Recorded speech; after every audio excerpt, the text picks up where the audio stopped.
nasci. Com vocês, professor Geraldo, e o tema de hoje, origem da vida. Melhor que o nascimento? Impossível. Vamos lá? Olha, esse tema é extremamente tranquilo.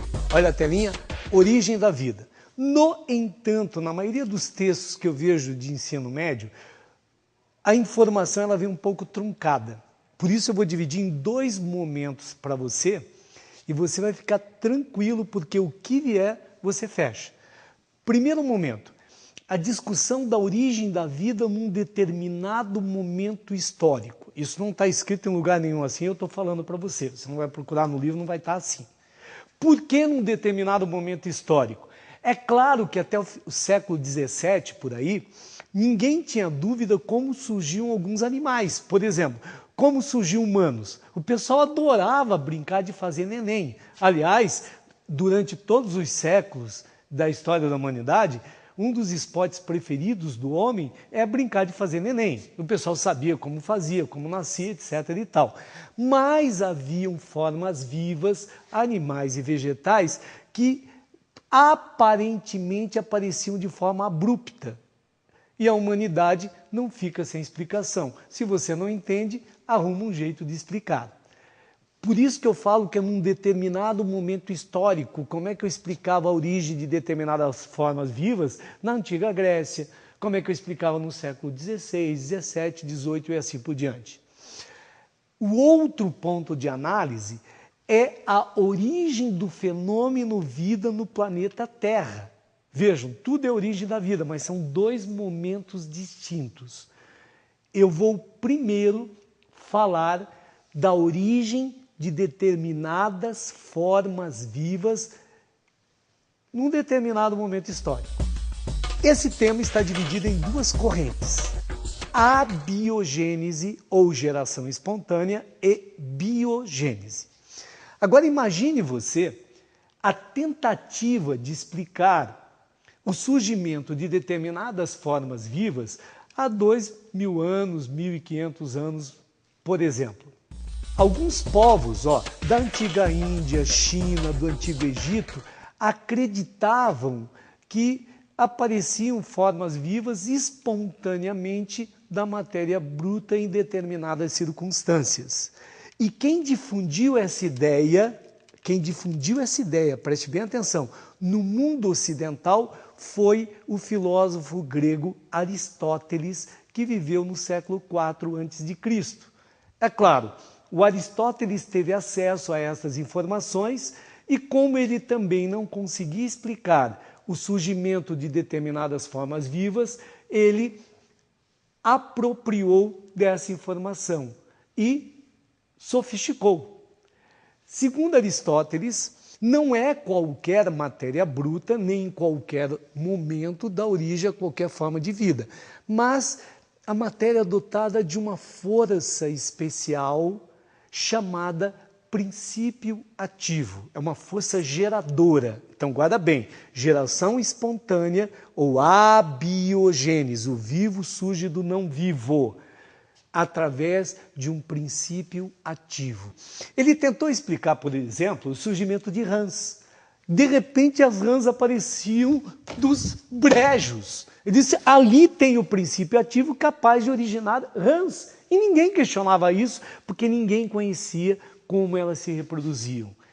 Ele disse que como é que do ovo surgem animais? Porque cada ovo tem um princípio ativo que faz gerar aquele tipo de animal. Por isso que o ovo que vinha da galinha dava sempre galinha e não um outro bicho qualquer. Gente, essa história chega até o Renascimento. E se você hoje está estudando, não olhe de forma pejorativa. É por isso que o pessoal comenta até hoje. Pessoas importantes como Newton, Descartes, todos eles eram adeptos da geração espontânea ou abiogênese. Seguiam rigorosamente o que Aristóteles tinha falado. Inclusive no século XVII, um médico belga, um médico famoso, chamado von Helmont, ele lançou, olha que legal, uma receita para produzir ratos por abiogênese. Tantanana. Qual é a receita, professor? Eis a receita! Pegue camisolas sujas, suadas, coloque atrás de uma porta, num ambiente sombrio, com pouca luz. Em 21 dias aparecerão ratos se você espalhar sobre essa camisola suja e suada alguns grãos de trigo. Gente, aqueles filmes maravilhosos com aquelas princesas deliciosas que você vê de Hollywood não são verdade. Eu estou numa época sem escova de dente, sem sabonete, sem asseio, não depilavam. Você imagina uma camisola suada e suja? Haja quem aguente, né? É claro que os ratos invadiam e viviam por todos os lados, mas eles acreditavam que os ratos surgiam por abiogênese aí. A partir do século XVII, alguns cientistas começam a questionar essa história. E você deve guardar o nome de alguns pesquisadores e algumas pesquisas, porque são sempre os mesmos que aparecem. Eu comentei para vocês defensores da abiogênese, o Aristóteles e agora o médico chamado von Helmont. Vamos à próxima teoria chamada biogênese. Alguns cientistas, a partir do século XVII, começam a questionar. Um deles, chamado Francesco Redi. Ninguém tinha dúvida de que a carne em putrefação, gente, não tinha geladeira. Você imagina a sujeira que era onde o pessoal matava bicho, vendia carne, etc. A carne em putrefação originava vermes. O Francisco Redi, observando, via sempre moscas sobrevoando a carne. E ele ficou a pensar, será que esses seres em forma de verme não fazem parte do ciclo da mosca?